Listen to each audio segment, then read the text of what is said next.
হঠাৎ জাংকুক তের হাত চেপে ধরে। আহ, লাগছে আমায়, ছাড়ো।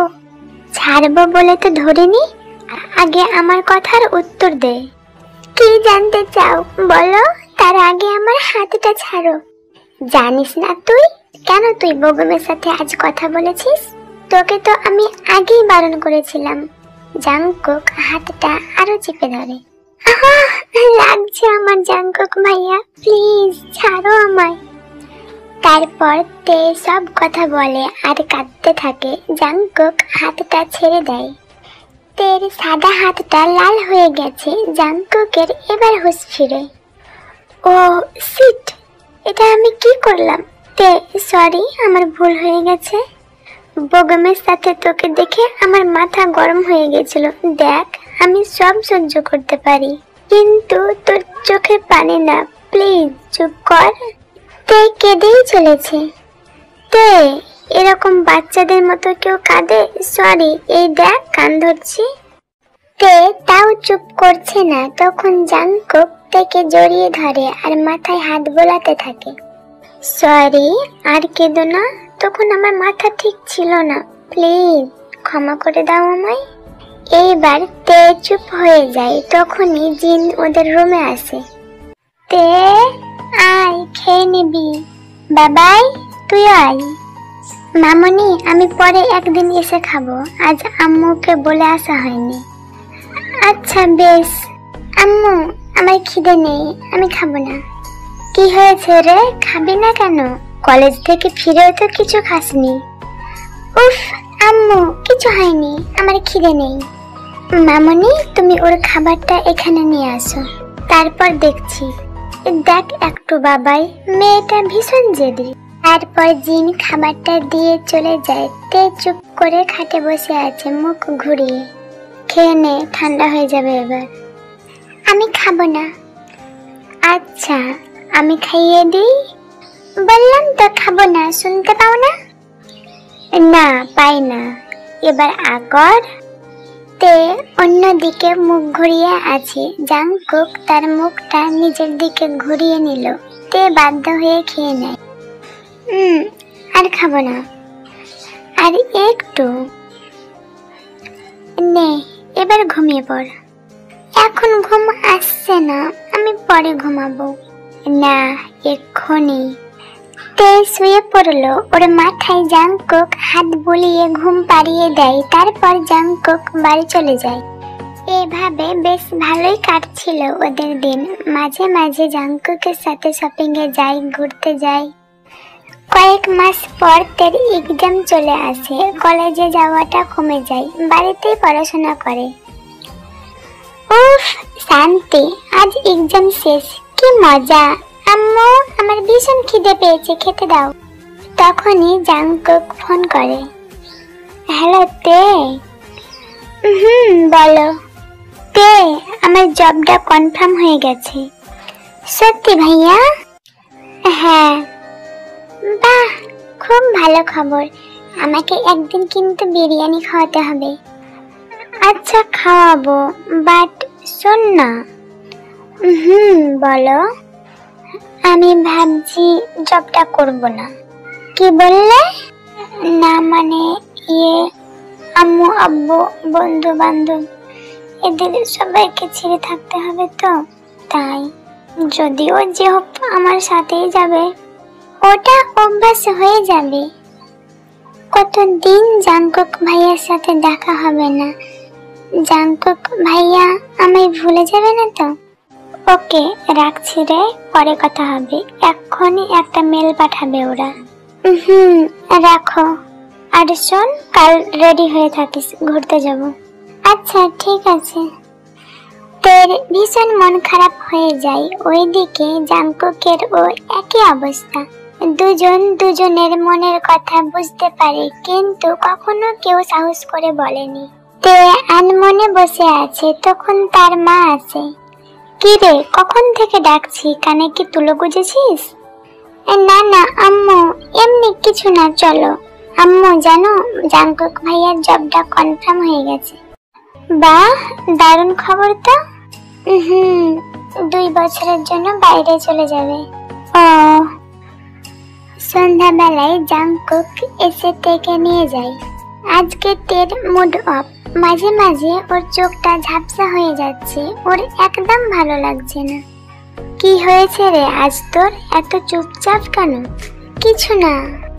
হঠাৎ তে কেঁদে ফেলে। এই তুই কাঁদেছিস কেন, কি হয়েছে? মামনি কোনো কারণে বকেছে? না। জাংকুক তে জড়িয়ে ধরে কাঁদো কাঁদো হয়ে বলে, তুমি তুমি ওখানে গিয়ে আমায় ভুলে যাবে না তো? আরে পাগলি না রে, তোকে ভুলতে পারি? কাঁদিস না প্লিজ। আরে আমি তো ছুটি পেলেই চলে আসবো। ওইদিকে চল, আইসক্রিম খাবো। না আমি খাবো না। অমন করে না তে, চল, আমার ভীষণ খিদে পেয়েছে। বেশ চলো। এরপর ওরা একসাথে বিরিয়ানি খেয়ে বাড়ি চলে আসে। দেখতে দেখতে জাংকুকের যাওয়ার দিন চলে আসে। সকাল থেকে জাংকুকের ভীষণ মন খারাপ। এয়ারপোর্টে যাওয়ার সময় তে ভীষণ কান্নাকাটি করছিল। কেটে গেছে 6টা মাস। প্রতিদিনই জাংকুকের সাথে তের কথা হয়। মাঝে মাঝে দুইজনেরই ভীষণ মন খারাপ হয়, কিন্তু আজকে তে ভীষণ খুশি, কারণ আজকে ওদের বাড়িতে জাংকুক আসবে। আম্মু আজকে আমি রান্না করব প্লিজ। বাবা বলিস কি, যে মেয়ে পানি গড়িয়ে খেতে পারে না সে আজ রান্না করবে? আমি ইউটিউব দেখে রান্না করব। আচ্ছা বেশ কর। তে রান্না শেষ করে শাওয়ার নিয়ে শুয়ে আছে, তখনই জাংকুক আসে। মামনি, ও মামনি, কোথায় গো তুমি? এই তো এইখানে। আই বাবাই, কতদিন পর তোকে দেখলাম, ভালো আছিস তো? হ্যাঁ, তোমরা কেমন আছো? মামনি কি রান্না করেছো গো? দারুণ গন্ধ বেরিয়েছে। মামনি খেতে দাও। বস। তে নিচে আয়, জাংকুক এসেছে। কথাটা শুনে তের মুখে হাসি ফুটে ওঠে। যাচ্ছি আম্মু। জিন টেবিলে খাবার রেডি করছিল। তে আসতেই জাংকুক খাবার টেবিলে বসে পড়ে। বাবা মামনি, কত কিছু রান্না করেছো গো? সব রান্না আমি করেছি, কিন্তু চিকেনটা তে করেছে। তাই নাকি? সত্যি? খেতে দাও দেখি। ওয়াও তে, দারুণ হয়েছে রে। এক কাজ কর, একটা রেস্টুরেন্ট খুলে দে। জাংকুক ভাইয়া, ভালো হচ্ছে না কিন্তু। তোকে রাগাতে দারুণ লাগে। খাওয়া শেষ করে জাংকুক অনেকক্ষণ তের সাথে গল্প করে বাড়ি চলে আসে। এভাবে বেশ ভালোই কাটছিল ওদের দিনগুলো। মাঝে মাঝে ছুটি পেলেই জাংকুক বাড়ি চলে আসতো আর তেকে নিয়ে ঘুরতে যেত। এইভাবেই 2 বছর কেটে গেল। এবার জাংকুকের দেশে ফেরার পালা।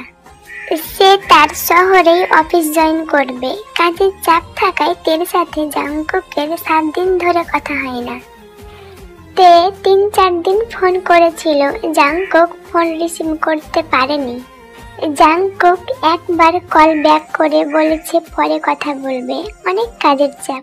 তে ভীষণ রেগে যায়। সে অনেক কষ্টে তার মনকে বুঝিয়েছে যে আর কয়েকদিন পরেই তো চলে আসবে। ওইদিকে জাংকুকের বস একটা পার্টি অ্যারেঞ্জ করে। পার্টির দিন সময় মতো সবাই পৌঁছে গেছে। জাংকুকরা বেশ আনন্দ করছে। কিছুক্ষণ পর সেই পার্টিতে একটা মেয়ে আসে, ওর নাম সানা। সানা জাংকুকের কলিগ। সে প্রথম দিন থেকে জাংকুককে অনেক পছন্দ করে। সে ভীষণ স্মার্ট মেয়ে। সে এসে জাংকুকের হাত ধরে বলে, কি ব্যাপার জাংকুক, এখানে দাঁড়িয়ে আছো কেন? চলো ডান্স ফ্লোরে। না না, তুমি যাও, ওসব আমার দ্বারা হবে না। কাম অন জাংকুক, চলো প্লিজ। না, আমি এখানেই ঠিক আছি, তুমি যাও। ওকে। সে ভীষণ রেগে যায়। এই প্রথম কোনো ছেলে আমাকে বারবার রিজেক্ট করছে, যেখানে আমি কলেজে সবার ক্লাস ছিলাম। সেই দিন যেন কার নাম বলেছিল? ও হ্যাঁ, তে। কি দেখেছে ওই মিডল ক্লাস মেয়েটার মধ্যে? আমি কোন দিক দিয়ে খারাপ? হ্যাঁ, আমিও দেখে নেব তোমার মিস্টার জিউন জাংকুক। যা করার আজকেই করতে হবে। জাংকুক তো 7 দিনের মধ্যেই চলে যাবে। সানা ড্রিঙ্ক করতে করতে প্ল্যান করে, ওইটার একটা অরেঞ্জ জুস উইথ অ্যালকোহল। তারপর সানা জাংকুককে দেখিয়ে গ্লাসটা দিতে বলে। জাংকুক তার বন্ধুদের সাথে গল্প করছিল। সে অন্যমনস্ক থাকায় ড্রিঙ্কসটা খেয়ে নেয়। প্রথমবার ড্রিঙ্ক করার জন্য জাংকুককে নেশা হয়ে যায়। সানা সেই সুযোগে জাংকুককে ডান্স ফ্লোরে নিয়ে যায় এবং খুব ঘনিষ্ঠ হয়ে ডান্স করে আর কয়েকটা ছবি তুলে নেয়। সানা এক প্যাক ড্রিঙ্কস নেওয়ার জন্য এসেছিল। তখনই জাংকুকের ফোনটা টেবিলে বাজছিল। সানা ফোনটা তখন হাতে নিয়ে দেখে স্ক্রিনে তে ও পরে লাভ ইমোজি দেওয়া। সানা এটা দেখে মাথা গরম হয়ে যায়। সে একটু দূরে গিয়ে ফোনটা রিসিভ করে। হ্যালো জাংকুক ভাইয়া। Hello hello hello. উফ, কি এত আওয়াজ। How are you? আমি তে। জাংকুক ভাইয়াকে ফোনটা দিন। না, দেব না। আমি ওর গার্লফ্রেন্ড। তুমি যা বলার আমাকেই বলতে পারো। আর প্লিজ এই সময় ফোন করে আমাদের ডিস্টার্ব করবে না, আমরা পার্টিতে আছি। বলেই সে ফোনটা কেটে দেয়। এইদিকে আড়াল থেকে যে হোক সব কথা শুনে ফেলে। অন্যদিকে তেল যেন সব গলিয়ে যাচ্ছে। কিছুই মাথায় ঢুকছে না, কানের মধ্যে শুধু ওই কথাটাই বাজছে, আমি জাংকুকের গার্লফ্রেন্ড। তে অঝরে কাঁদতে লাগলো। ওর মনে হচ্ছে ওর সব শেষ হয়ে গেছে। বারবার মনে হচ্ছে যা শুনেছে সব ভুল, ওরা শুধুই বন্ধু। আর জাংকুক ভাইয়া এমন করতেই পারে না। কেন করলো এমন জাংকুক ভাইয়া? কেন কেন? সবই কি তবে মিথ্যা? আচ্ছা, জাংকুক ভাইয়া তো আমায় কখনো বলেনি যে ও আমায় ভালোবাসে। তাহলে কি আমারই ভুল? তাহলে কেন এত কেয়ার করতো, এত কেন অধিকার দেখাতো? সে ফোনটা ছুঁড়ে বিছানায় ফেলে দিয়ে বালিশে মুখ গুজে কান্না করতে থাকে। এভাবেই কাঁদতে কাঁদতে সে ঘুমিয়ে পড়ে। পরের দিন সকালে জিন তেকে নিচে ডাকে। তে, এই তে, নিচে আয়। বলো। তোর জন্য একটা ভালো পাত্রের সম্বন্ধ এসেছে। ছেলেটা আইডি সেক্টরে চাকরি করে। ওরা এই শুক্রবার তোকে দেখতে আসবে। কি? দেখ, ভালো পাত্র, হাতছাড়া করা ঠিক হবে না। তুই না করিস না মা। আম্মু প্লিজ, আমি এখন বিয়ে করতে চাই না। আরে ওরা সত্যিই ভালো, তোকে অনেক ভালো রাখবে। আর তুই পড়াশোনার জন্য ভাবছিস তো? ওরা তোকে পড়াশোনা করতে দেবে। আম্মু প্লিজ, 1 বছর পর তুমি এসব নিয়ে ভেবো। আমি জাংকুক ভাইয়া ছাড়া আর কাউকে বিয়ে করব না। তে, আমি তোমার বিয়ে এখানেই দেব, এটাই ফাইনাল। যাও ঘরে। তে দৌড়ে রুমে গিয়ে দরজাটা বন্ধ করে দেয়। সে ফুফিয়ে কান্না করতে থাকে। এর মধ্যে জাংকুক 2 দিন থেকে ফোন করেছিল, কিন্তু তে ফোনটা ধরেনি। তারপর সে ফোনটা অফ করে দিয়েছে। দেখতে দেখতে শুক্রবার চলে আসে। আজকে জিম থেকে অনেক সুন্দর করে সাজিয়ে দিয়েছে, কিন্তু তের মনটা একেবারে ভালো নেই। তার শুধু জাংকুকের কথা মনে পড়ছে। তখন জিমিন রুমে এসে থেকে ডাকে, তে চল নিচে, আন্টি ডাকছে। তে জিমিনকে জড়িয়ে ধরে কান্না করে। জিমিন, আমি যাব না, আমি এই বিয়েটা করতে পারবো না। তে নিচে চল, কান্না করিস না, দেখবি সব ঠিক হয়ে যাবে। না, কিছু ঠিক হবে না। তে নিচে আয়, কথাটা জিন নিচ থেকে বলে। তখন জিমিন তেকে নিচে নিয়ে চলে যায়। তে নিচে গিয়ে যা দেখলো সে তো পুরো হা হয়ে গেছে, কারণ পাত্র ছিল জাংকুক।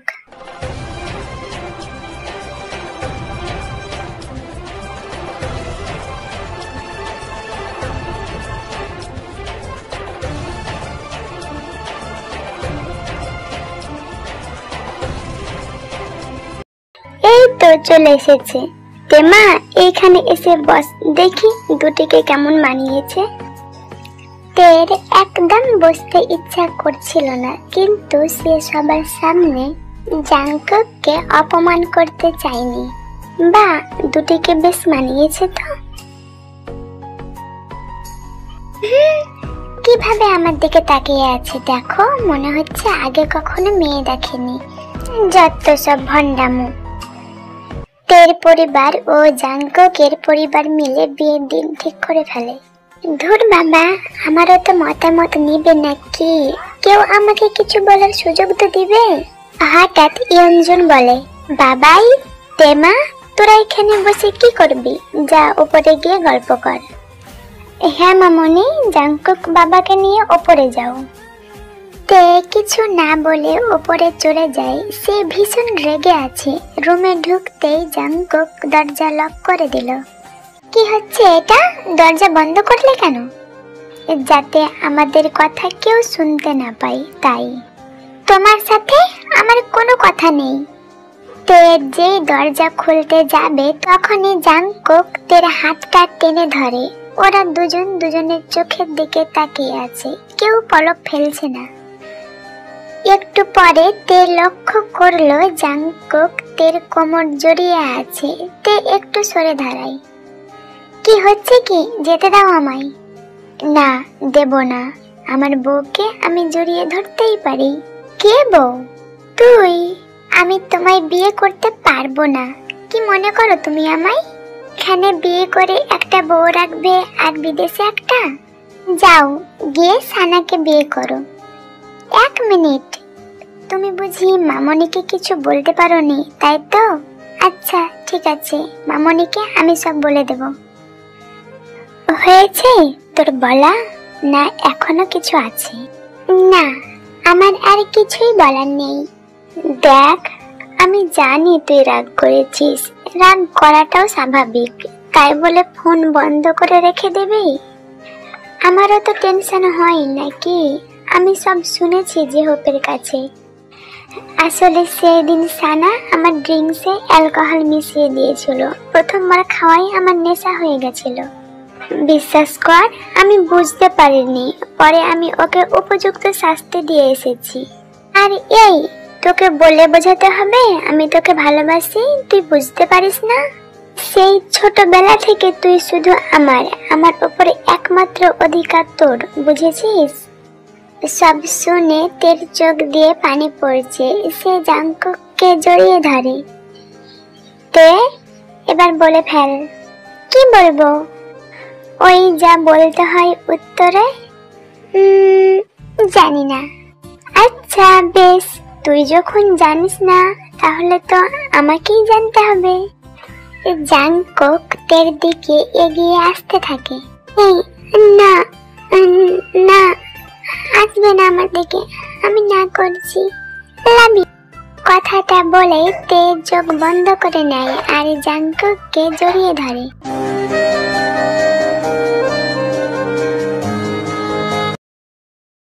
দেখতে দেখতে বিয়ের দিন এগিয়ে আসছে। দুই পরিবার মিলে শপিং করে। তাছাড়া তের পার্লার, টেলারিং, গহনার দোকান এসব তো আছেই। এরপর চলে আসে গায়ে হলুদের দিন।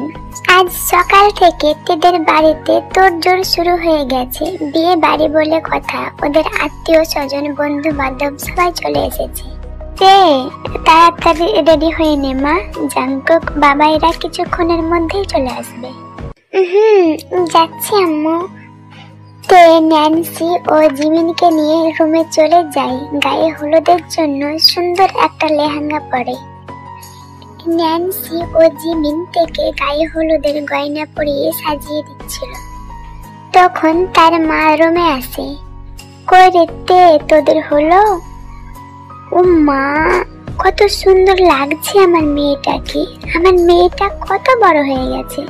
আমার মনে হচ্ছে এই তো সেই দিন তুই আমার কোলে এলি, আর কালকে তোর বিয়ে। সময় কিভাবে চলে যায় বলাই যায় না, বলেই চোখের পানি মুছে তে তার মাকে জড়িয়ে ধরে। আম্মু, আমি তোমাকে ছাড়া কি করে থাকবো? আবার কাঁদে। শুভ দিনে চোখের পানি ফেলতে হয় না মা। নে, তাড়াতাড়ি রেডি হয়ে নিচে আয়। আমি নিচে গেলাম, নিচে অনেক কাজ। মা, জিমিন, ন্যান্সি, তোমরা একটু নিচে চলো তো। জিমিন ও ন্যান্সিকে নিয়ে নিচে চলে যাই। তে পুরো রেডি, শুধু গলার হারটা পরতে বাকি আছে, কিন্তু তে কিছুতেই হারটা পরতে পারছে না। সে অনেকক্ষণ ধরে চেষ্টা করছে কিন্তু কিছুতেই পারছে না। আম্মু, আম্মু, একটু শোনো না। এই জিমিন, ন্যান্সি, এদিকে একটু আয় না প্লিজ। ধুর বাবা, পড়তেই পারছি না। তে নিজে অনেক চেষ্টা করতে থাকে কিন্তু হচ্ছে না। হঠাৎ তার ঘাড়ে একটা শক্ত হাতের ছোঁয়া পেল। আয়নাতে তাকিয়ে সে পুরোই অবাক। তারপর লক্ষ্য করলো দরজাটাও বন্ধ। তুমি? জাংকুক চোখের ইশারায় চুপ করতে বলে। জাংকুকের হাতের পরশে তের শরীর অবাস হয়ে যাচ্ছে। জাংকুক নেকলেসটা পরিয়ে তের ঘাড়ে ওর ঠোঁটের আলতো পরশ দিয়ে বলে, দেখো হয়ে গেছে, দেখি আমার বউটাকে কেমন লাগছে।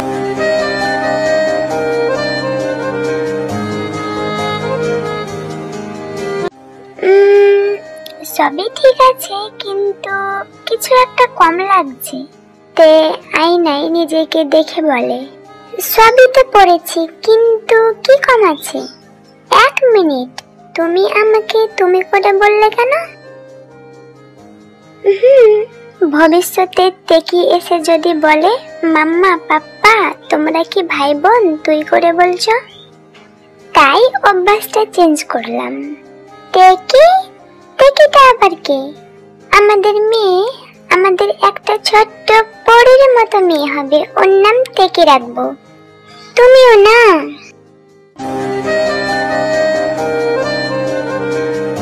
তখনই দরজায় নক পড়ে। তোদের নিচে ডাকছে, তাড়াতাড়ি আয়। একক নিচে যেতেই ওদের গায়ে হলুদের অনুষ্ঠান শুরু হয়। ওদের দুজনের গায়ে হলুদ একসাথেই হবে। একক গায়ে হলুদের স্টেজে গিয়ে বসতে যে হোক, ইয়নহু, সুগা, ন্যান্সি, জিমিন, এরা সবাই ডান্স পারফর্ম।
কে হলুদ দেয়।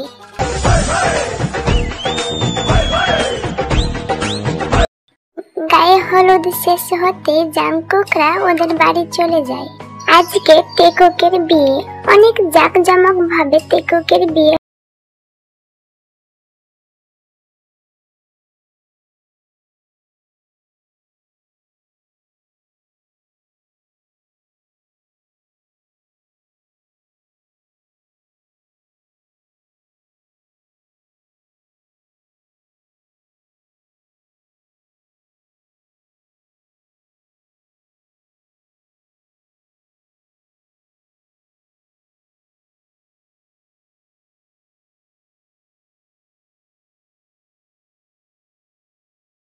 শেষ হয়, এখন বিদায়ের পালা।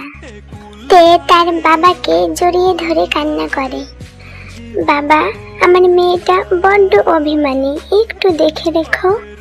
বাবাই, তুমি আমার উপর ভরসা করতে পারো, আমি যথাসাধ্য চেষ্টা করব ওকে ভালো রাখার। তে তার মাকে জড়িয়ে ধরে কান্না করে। তারপর জিমিন, সুগা, ন্যান্সি, ইউনহু সবাই তেকে জড়িয়ে ধরে কান্না করে। ওরা ক্লাস 10 থেকে একসাথে পড়াশোনা করছে। তেকে তারা সবাই অনেক ভালোবাসে। তারপর তেকে ওর বন্ধুরা গাড়িতে বসিয়ে দেয়। তে বড্ড কান্নাকাটি করছিল। গাড়ি চলতে থাকে আর অন্য গাড়িতে সুগা, জিমিন, ন্যান্সি, ইউনহু যায়। ওরা সবাই তের সাথে জাংকুকদের বাসায় যাবে, কারণ পরের দিন রিসেপশন। আর তে যাতে মন খারাপ না করে তাই জাংকুক এর বন্ধুদের সঙ্গে নিয়ে গেল। এইবার তো কান্না থামাও, শরীর খারাপ করবে। এবার তোমার যখন ইচ্ছা হবে তুমি বাড়ি চলে যাবে, কেউ তোমায় কিছু বলবে না। আর তোমার বন্ধুরাও তো আমাদের বাড়ি যাচ্ছে। এইবার তে কান্না থামিয়ে দেয়। বাড়ি পৌঁছাতে তেকে গাড়ি থেকে নামায়। বাবাই, তুই তেমাকে কোলে করে ভিতরে প্রবেশ করে, এটা আমাদের বাড়ির নিয়ম। জাংকুক তেকে কোলে তুলে ভিতরে ঢুকে। তে একটু লজ্জা পায়, কারণ অনেক লোক, বিয়ে বাড়ি বলে কথা। তারপর বিয়ের সব নিয়ম শেষ করে তেকে বাসর ঘরে নিয়ে যায়। তেকে খাটে বসিয়ে জিমিনরা সবাই দরজা আটকে দেয় বাইরে থেকে। একটু পর জাংকুক এসে দেখে জিমিন, জেহোপ, সুগা, ন্যান্সি, ইউনহু ও তার কিছু কাজিনরা গেটের সামনে দাঁড়িয়ে। কি ব্যাপার, তোমরা সবাই গেটের সামনে দাঁড়িয়ে? আপনি আমাদের পাওনাটা দিয়ে দিন, আমরা চলে যাই। পাওনা? কিসের পাওনা? বাবা, এমন ভাব করছিস মনে হচ্ছে তুই কিছুই জানিস না। আমরা এত সুন্দর করে বাসর ঘর সাজালাম, তার পাওনা? আরে না দিলে আমরা থেকে নিয়ে চলে যাব। এই, তোমরা আমার বউকে নিয়ে কোথায় যাবে? বাবা, দুলা ভাই, তুমি তো মনে হচ্ছে বউকে চোখে হারাচ্ছ। তাহলে আমাদের পাওনাটা দিয়ে দাও। জাংকুক একটু লজ্জা পাই। আচ্ছা, বলে কি কালকে দেই? বাকির নাম ফাঁকি দুলা ভাই, আমরা এক্ষুনি চাই, না হলে বাসর রাতে আপনাকে একা ঘুমাতে হবে। জিমিন একদম ঠিক বলেছে। এই না না, আমি দিচ্ছি। কত চাই বলো? এসি না, 20,000 দিলেই হবে। না মানে একটু কম করলে হয় না শালিকারা? এই সবার ভিতরে চল, থেকে নিয়ে আসি। এই না না, আমি দিচ্ছি, একটা মাত্র বউ আমার, আমি কিছুতেই দেব না। তারপরে জাংকুক জিমিনদের টাকা দিয়ে রুমে প্রবেশ করে। দরজা নক করতেই জাংকুকের দিকে তে তাকায়। জাংকুক তের দিকে এগিয়ে আসে।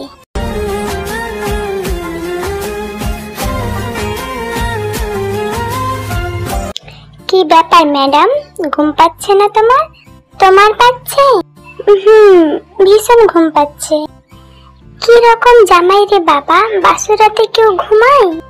আচ্ছা তুমি শুয়ে পড়ো, আমি ফ্রেশ হয়ে আসি। তে উঠতে যাবে তখনই জাংকুক তের হাত ধরে ফেলে।